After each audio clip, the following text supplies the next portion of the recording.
होर्मुज में घिरा अमेरिका का 5वां बेड़ा, व्हाइट हाउस में आपातकाल मीटिंग।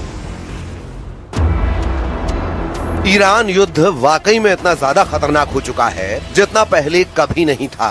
39 दिन में अमेरिका और इजराइल के तूफानी, खूनी और भीषण हमलों से तबाह ईरान को लेकर दुनिया भर के एक्सपर्ट से ही मानकर चल रहे थे कि ईरान ने अमेरिका और इजराइल के सामने घुटने टेकने शुरू कर दिए हैं। 11 और 12 अप्रैल को इस्लामाबाद में हुई अमेरिका और ईरान की शांति वार्ता के बाद जिस तरह से राष्ट्रपति ट्रंप ईरान को दुनिया भर में बेइज्जत करने में जुटे थे, अब उस ईरान ने ऐसा हॉर्मुज हमला किया है कि पिछले 18 घंटे से ट्रंप की बोलती बंद हो गई है। हालात यह है कि स्ट्रेट ऑफ हॉर्मुज में ईरान को घेरने के लिए अमेरिका के 5वें बेड़े के जिन 16 युद्धपोतों को लगाया हुआ था वो पूरी तरह से ईरान के टारगेट पर आ चुके हैं। खबर तो यहाँ तक है कि अमेरिका के खुफिया विभाग ने ये दावा किया है कि लगभग 40 दिन के हमलों के बावजूद ईरान के 60% मिसाइल लॉन्चर अभी भी बचे हुए हैं, जिसके दम पर ईरान एक बार फिर से अमेरिका और इजरायली अड्डों पर हमला करने जा रहा है। इधर इजराइल के प्रधानमंत्री नेतन्याहू ने एक ऐसा बयान दिया है जो सुनकर दुनिया हैरान रह गई है। नेतन्याहू ने दावा किया कि अगर हम ईरान पर इस वक्त हमला नहीं करते तो ईरान परमाणु बम बना लेता और इजराइल का वजूद मिटा देता। नेतन्याहू ने यह बताने की कोशिश की है कि ईरान बहुत ही खतरनाक तैयारी कर रहा था, इसीलिए उस पर हमला हुआ है। फिलहाल ईरान ने साफ कहा है कि हम होर्मुज और ईरान के परमाणु मुद्दों को लेकर अमेरिका से तब तक जंग कर सकते हैं जब तक कि हम अपने दुश्मनों को कड़वी हार नहीं दे देते। ईरान का होर्मुज हमला शुरू, घिर गया अमेरिका का 5वां बेड़ा। ताजा रिपोर्ट्स के अनुसार ईरान की रिवॉल्यूशनरी गार्ड्स यानी IRGC ने होर्मुज को फिर से पूरी तरह कंट्रोल में कर लिया है। ईरान ने धमकी देते हुए कहा कि जब तक अमेरिका ईरानी बंदरगाहों की नौसैनिक नाकेबंदी नहीं हटाता तब तक कोई भी जहाज यहाँ से गुजर नहीं पाएगा। इस वक्त अमेरिकी नौसेना के 5वें बेड़े ने ईरान के खिलाफ समंदर में 3 घेरे बना दिए हैं ताकि ईरान को घुटनों पर लाया जा सके। लेकिन ईरान ने अब ऐसा पलटवार किया है जिसकी कल्पना अमेरिका ने नहीं की थी। अमेरिकी नौसेना के 5वें बेड़े यानी 5th फ्लीट ने 13 अप्रैल 2026 से ईरान के प्रमुख बंदरगाहों जैसे बंदर अब्बास, चाबहार और बुशहर की जो घेराबंदी शुरू की थी, अमेरिका ने ईरान के तटों को 3 स्तरों में बांटा है ताकि कोई भी ईरानी जहाज बाहर न निकल सके। पहली परत आउटर रिंग, विमान वाहक पोत USS अब्राहम लिंकन और उसके स्ट्राइक ग्रुप के युद्धपोत जो लंबी दूरी की मिसाइलों और विमानों से निगरानी कर रहे हैं। दूसरी परत मिडिल रिंग, अर्ली बर्ग क्लास के गाइडेड मिसाइल डिस्ट्रॉयर्स जो किसी भी संदिग्ध हलचल को रोकने के लिए तैनात हैं।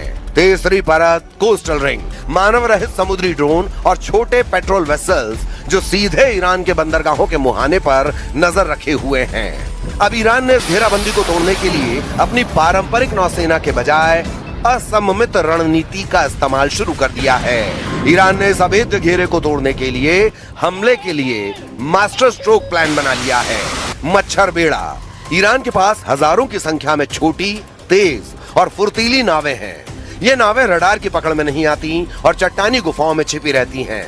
ये एक साथ झुंड में हमला करके अमेरिकी युद्धपोतों को उलझाने की ताकत रखती हैं। कामिकेज और मरीन ड्रोन्स, ईरान ने शाहिद जैसे आत्मघाती ड्रोन्स और पानी के नीचे चलने वाले मरीन ड्रोन्स का इस्तेमाल शुरू किया है जो सीधे युद्धपोतों के सबसे कमजोर हिस्से जैसे प्रोपेलर या हल से टकराकर उन्हें नुकसान पहुंचा सकते हैं। क्रूज और बैलिस्टिक मिसाइलें, खुफिया रिपोर्टों ISW के मुताबिक ईरान ने हाल ही में अपने मिसाइल साल्वों में क्रूज मिसाइलों की संख्या बढ़ाई है। हज कासिम जैसी मिसाइलें जिनकी रेंज 1400 किलोमीटर है, गहरे समुद्र में खड़े अमेरिकी बेड़े को निशाना बना सकती हैं। स्मार्ट माइंस, ईरान ने हॉर्मुज में ऐसी माइंस बिछाई हैं जो केवल खास तरह के इंजनों की आवाज सुनकर फटती हैं। दावों के मुताबिक अमेरिकी सेंट्रल कमांड यानी सेंटकॉम ने जो 16 युद्धपोत ईरान को घेरने में लगाए वो अब ईरान के टारगेट पर आ चुके हैं और अब इसीलिए सिचुएशन रूम में ट्रंप ने टॉप कमांडर और जनरलों के साथ मीटिंग की है जिसमें ईरान पर